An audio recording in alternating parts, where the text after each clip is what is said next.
Hi, sophomores. This is Dr. Bradley with a little intro to this week's talk on women's history. I'm going to be covering basically from Seneca Falls Convention up until the Equal Rights Amendment, and with a little bit of a taste of what women's status in the United States is today. I hope you enjoy this. I had fun collecting the images. I've used two sources for this talk, and I've put citations to both of those sources in the presentation. So please take notes and enjoy. And if you have any questions, you know where to find me. Thanks. Bye.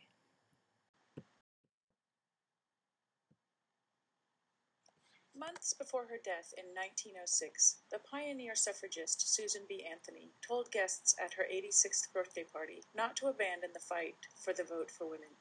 Failure, she insisted, is impossible.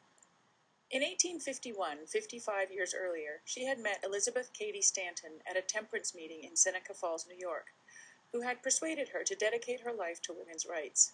A brilliant organizer and a tireless orator, Anthony, a school teacher and the daughter of an abolitionist Quaker mill owner, would press on in the face of ridicule and indifference. In 1854, Anthony collected 10,000 signatures on a petition supporting women's suffrage and property rights for married women. At the time, the property and even the wages of a married woman in New York State legally belonged to her husband. It would not be until 1860 that New York gave women control over their wages, the right to bring court action, and guardianship over their children. During the Civil War, Anthony and Stanton set aside the suffrage issue and worked for the passage of the 13th Amendment, abolishing slavery. After the war, they were angry when the 15th Amendment failed to give women the right to vote. They refused to support the amendment. In 1869, they persuaded an Indiana member of Congress to introduce an amendment to establish women's suffrage. 3 years later, in 1872, Anthony, her mother, her sisters, and a number of friends voted in Rochester, New York, after persuading a sympathetic male voting registrar that the 14th Amendment guaranteed equal rights to all citizens. "It is downright mockery," Anthony said, "to talk to women of the blessings of liberty when they are denied the only means of securing them, the ballot." Anthony was fined $100, but she refused to pay. To prevent her from appealing his decision, the judge didn't try to collect the fine. It would not be until 14 years after Anthony's death that the woman suffrage amendment would be ratified in the Tennessee legislature by a single vote. There were 72 years of struggle by women and their male supporters before women achieved political equality. In order to win the vote, suffragists had to engage in petitioning, lobbying, politicking, marching, and picketing the White House.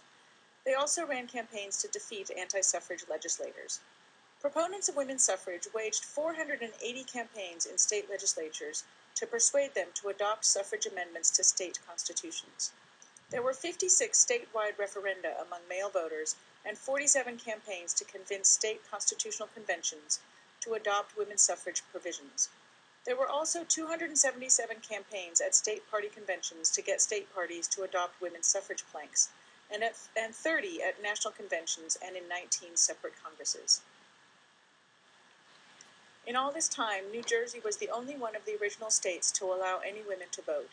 Its first constitution granted single and widowed women property holders the right to vote from 1776 to 1807. In 1838, Kentucky authorized women to vote in school elections, and many other states followed suit. In 1848, at the first Women's Rights Convention in Seneca Falls, New York, 68 women and 32 men signed the first formal demand that women receive the right to vote. The first Women's Rights Convention based its demand for women's suffrage on natural rights. The Declaration of Sentiments, as it was called, which the convention issued, enumerated women's lack of economic and educational opportunities and inequalities in pay and property rights, as well as their lack of representation in government. When Elizabeth Cady Stanton urged participants in the convention to include voting rights among their demands, many balked. "This will make us appear ridiculous," one participant cautioned. The suffrage resolution passed, but it was the only one not to receive unanimous approval. Indeed, it would have been defeated if Frederick Douglass had not rallied support for it. The movement splits.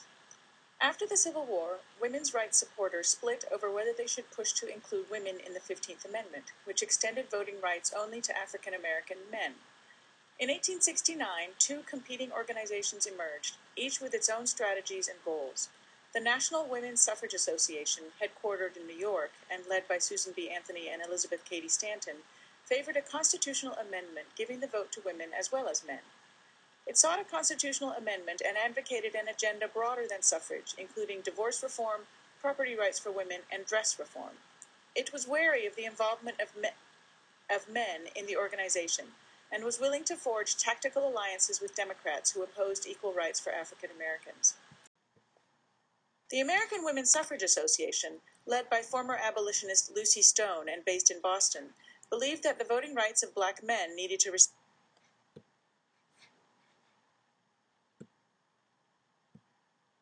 receive priority. This organization welcomed men into its ranks and favored a state-by-state approach and a single-minded focus on suffrage. In 1878, Stanton persuaded Senator Aaron A. Sargent of California to introduce a women's suffrage amendment to the United States Constitution. It was reintroduced in every session for the next 40 years. The first breakthroughs for women's suffrage took place in the West. In 1869, Wyoming Territory was the first to give women the vote on equal terms with men. This led Wyoming to call itself the Equality State after its admissions to the Union in 1890. Utah Territory enacted women's suffrage in 1873, and Colorado in 1893, where the movement received support from the state's coal miners, many of whom had lost their jobs during the financial panic of 1893. In Colorado, Caroline Nichols, who edited a newspaper for women called the Colorado Antelope, had written in 1879, "All women are victims, more or less, all suffer in one way or another from a preponderance of masculine influence. Men fear her emancipation will be the death blow to their pet vices and their darling sins. Idaho adopted women's suffrage in 1896. Not another state would give women the vote until 1910. In the West, support for suffrage was intermixed with a variety of seemingly unrelated issues. Some Westerners favored women's suffrage as a way to attract settlers. Others believed it would attract women and help civilize the region. In Utah, suffrage was related to efforts to maintain a Mormon voting majority within the state. The emergence of new arguments and new constituencies. In 1890, the National Women's Suffrage Association and the American Women's Suffrage Association merged to form the National American Woman Suffrage Association, NAWSA. The new organization's leaders were more pragmatic than their predecessors. Instead of arguing for suffrage in terms of equal rights, they increasingly emphasized arguments based on utility, contending that the vote for women was necessary to clean up politics and fight social evil. One pro-suffrage cartoon pictured a man sitting on a pier holding a life preserver while women identified as sweatshop workers and, quote, white slaves who had been forced into prostitution drown. Sitting at the man's side is a woman labeled as anti-suffrage. The cartoon's caption, "When all women want it, I will throw it to them." End quote. At times, some suffrage reporters made the ugly argument that giving the vote to women would guarantee that white native-born voters would outnumber immigrant and non-white voters. Particularly in the South, the struggle for the vote was linked to the issue of race. In Florida, a leader of the suffrage movement argued that, quote, letting the women vote will double the number of white voters and make the colored seem rather small, end quote. In the end, 4 southern states did ratify the amendment: Arkansas, Kentucky, Tennessee, and Texas. In the North, some suffragists questioned why women couldn't vote while illiterate and immigrant men could. In 19th century America, immigrants who declared their intention of becoming citizens were allowed to vote in most states. After 1900, the suffrage campaign developed a new, broader constituency, drawing support from many women who had received a college education or who held white-collar jobs. Beginning in 1910, a new wave of states adopted women's suffrage. As in the past, all the states were in the West, including Arizona, California, Kansas, Montana, Nevada, Oregon, and Washington. By 1916, 11 Western states had given women the right to vote. In 1915, Carrie Chapman Catt became head of the National American Woman Suffrage Association. The Iowa-born former schoolteacher had paid her own way through Iowa State College, where she was the valedictorian and the only woman in her class. She married a journalist, and after he died, a civil engineer. When she married her second husband, Catt negotiated a prenuptial agreement that allowed her to work on the suffrage movement away from home 4 months a year. Catt developed a new political strategy to win the vote. Called the Winning Plan, it involved fighting on 2 fronts: for state laws that would give women the vote and for ratification of an amendment to the U.S. Constitution. Her strategy called for referenda campaigns in 6 states east of the Mississippi River, the defeat of several key senators, and identification of supporters ready to lobby in every state legislative district in the country. Meanwhile, a group of younger women grew impatient with the slow pace of change and cautious approach of the NAWSA and adopted more confrontational tactics. Many of these women had received graduate education abroad, held professional jobs, and were influenced by examples of the militant British suffrage movement. They were led by Alice Paul, a Philadelphia Quaker who formed the National Woman's Party. Its strategies included picketing, marches, outdoor rallies, and hunger strikes in jail. On the day of Woodrow Wilson's inauguration in 1913, Alice Paul organized a protest of 5,000 women who marched up Pennsylvania Avenue while 100,000 spectators watched. Protesters crossed the barriers that had been set up along the march's route, heckled the suffragists, and blocked their march. Police refused to come to their aid. Finally, cavalry were called in to allow the march to proceed. In 1915, 40,000 women and men marched in a suffrage parade in New York, the largest parade that had ever been held in the city. In January of 1917, Alice Paul and her supporters began to picket the White House, the first time this had ever taken place. 6 days a week, picketers marched in front of the White House, regardless of the hour or the weather. They carried banners that read, "How long must women wait for liberty?" and "Mr. President, what will you do for women's suffrage?" The picketers were physically attacked, and in June 1917, 168 were arrested for obstructing traffic and sentenced to up to 6 months in jail. When 30 prisoners went on hunger strikes, they were force-fed 3 times a day with tubes. In 1918, an appeals court struck down the convictions. The combination of Catt's careful organizing and Paul's militant tactics, which included publicly burning copies of speeches by President Wilson, helped to make suffrage an inescapable issue. By 1916, 1 million American women already had the vote in national elections and were an influential force. But there were opponents to suffrage. Liquor manufacturers and saloon owners opposed suffrage out of a fear that women would vote to ban alcohol sales. The suffrage amendment was not ratified until a year after the country adopted prohibition. Some business interests opposed suffrage out of fear that women would vote against the use of child labor and for limitations on work hours. Many opponents of suffrage argued that politics would debase and defeminize and destroy the family. At an 1894 state convention, Kansas Democrats said the vote for women would, quote, "destroy the home and family," end quote. In 1918, an Alabama representative predicted, quote, "there will be no more domestic tranquility in this nation, no more home sweet home, no more lullabies to the baby.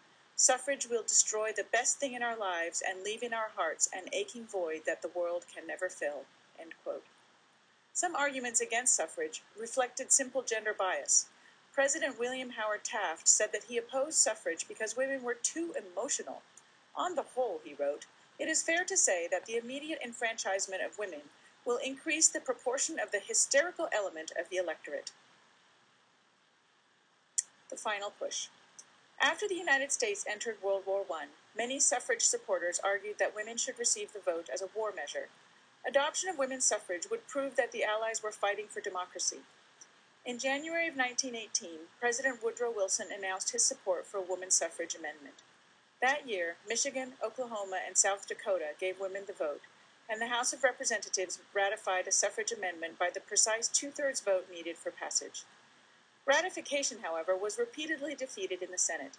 It was not until 1919, when Republicans had a majority, that the Senate finally passed what would become the 19th Amendment and sent it to the states for ratification. One member of Congress left his wife's deathbed to vote on ratification. When he returned home, she was dead. Within 6 days of Congress's ratification of the amendment, 6 states ratified it. To become part of the Constitution, the amendment would have to be ratified by 36 states.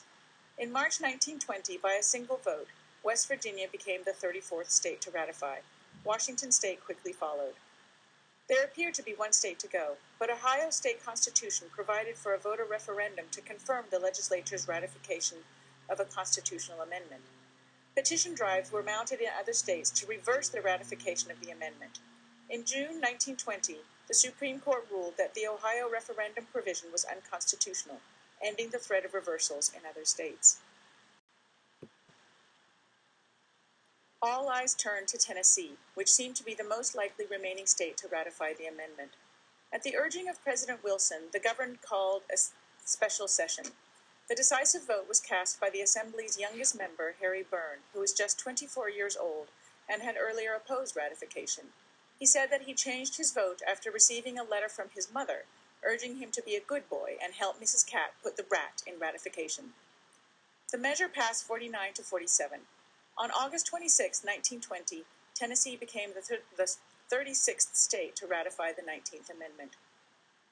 In 1920, the United States became the 27th country to give women the vote, after such countries as Denmark, Mexico, New Zealand, and Russia. In fact, most of these countries adopted women's suffrage during or immediately after World War I. Did the vote make a difference? Observers expected a flood of women voters in the 1920 presidential election. In fact, women's turnout matched that of men, about 50%, one of the lowest turnouts in years. Nevertheless, women's suffrage did make a difference. Even during the 1920s, women voters showed a special concern for social issues. Women voters were more likely than men to attach priority to issues involving children, education, and health care. They also tended to be strong advocates of peace. The issues that dominated American politics during the 1920s, education, the establishment of maternal and infant health care clinics, pacifism, and prohibition, reflected women's mounting political influence. After the adoption of the 19th Amendment, Alice Paul went to law school. On the 75th anniversary of the first Women's Rights Convention in 1923, she went to Seneca Falls, New York, and proposed an Equal Rights Amendment to the Constitution, which declared that rights should not be abridged on account of sex. The amendment was introduced in Congress every year from 1923 until 1972. It never passed. Few people have had a larger impact on the 20th century than Margaret Sanger, who led the effort to help women to avoid unwanted pregnancies. She coined the phrase birth control, opened the first birth control clinic in the United States, brought legal suits that allowed doctors to distribute birth control information, founded Planned Parenthood, and pushed for the development of the birth control pill. Under the Comstock Act of 1871, it was illegal to distribute information about birth control or birth control devices through the U.S. mails. In 1913, the U.S. Post Office refused to deliver an issue of a New York newspaper, the New York Call, because it contained an article about syphilis written by Margaret Sanger. The next year, she was indicted by an all-male grand jury for writing about birth control in a magazine called The Woman Rebel, which led her to flee to Europe for 2 years. Sanger's staunch support for birth control was rooted in 2 incidents. The first was the death of her Irish Catholic mother, hastened, Sanger believed, by her 18 pregnancies. The other was the death of an immigrant mother who died of complications from a self-induced abortion. In 1916, Sanger and her sister-in-law, Ethel Byrne, both trained nurses, opened the first American birth control clinic in Brooklyn, New York, with the slogan, "Every child a wanted child." 10 days later, police shut down the clinic and arrested the 2 women, but not before nearly 500 women had visited the clinic. Charged with creating a public nuisance, the 2 were sentenced to 30 days in jail. In the mid-1930s, Sanger won a series of court cases that ruled that obscenity laws could not be used to restrict the dissemination of information about pregnancy prevention. As a result, doctors in many states began to prescribe the use of contraceptives. Throughout the 1950s, Sanger raised money to finance research on a birth control pill. In 1960, the first birth control pill went on the market. Women's status today in American society has changed dramatically since the beginning of the 19th century, and there is still more work to be done. Culturally, the notion that a woman's place is in the home raising children still has a big influence on our culture, and therefore on our laws around work and family. In economic and legal terms, since the 1980s, more than 50% of women with small children are in the workforce, but they face discrimination still because they are not treated as permanent workers and because maternity and family leave policies and culture in the United States make it hard for women to work and have families. This is not as true in many other advanced industrial democracies around the world, where paid leave is mandated by law, where fathers get paid leave to take care of their babies as well, and where the government, in other words, people's taxes, helps to pay for high-quality infant and preschool care so parents can return to work. In the United States, full-time stay-at-home parents are also not eligible for Social Security when they reach 65 years old. This is also not true in other countries, so stay-at-home moms who get divorced are more likely to end up impoverished. All of these work and parenting disadvantages fall more heavily on families of color, where women are more likely to be in the workforce but in low-paying jobs.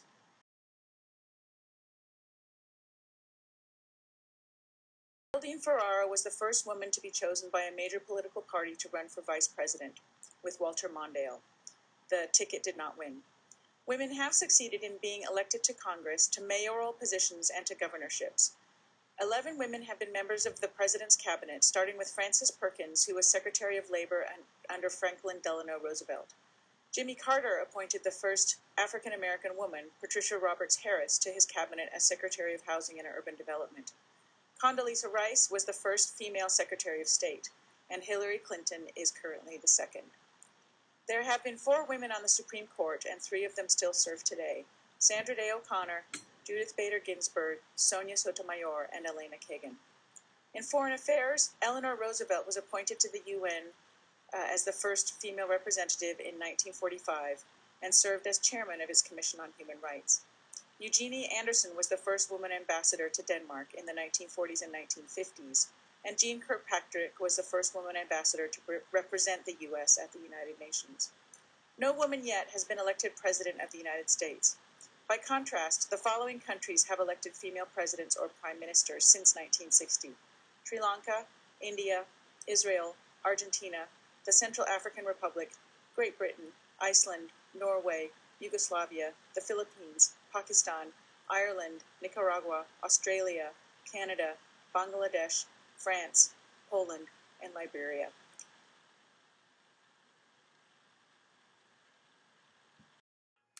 Hi again, sophomores. The talk is done. I'm afraid I didn't have as much time for editing as I'd hoped, so there are some rough transitions. I'm sorry about that. Maybe next time I'll have more time to edit. Okay, bye.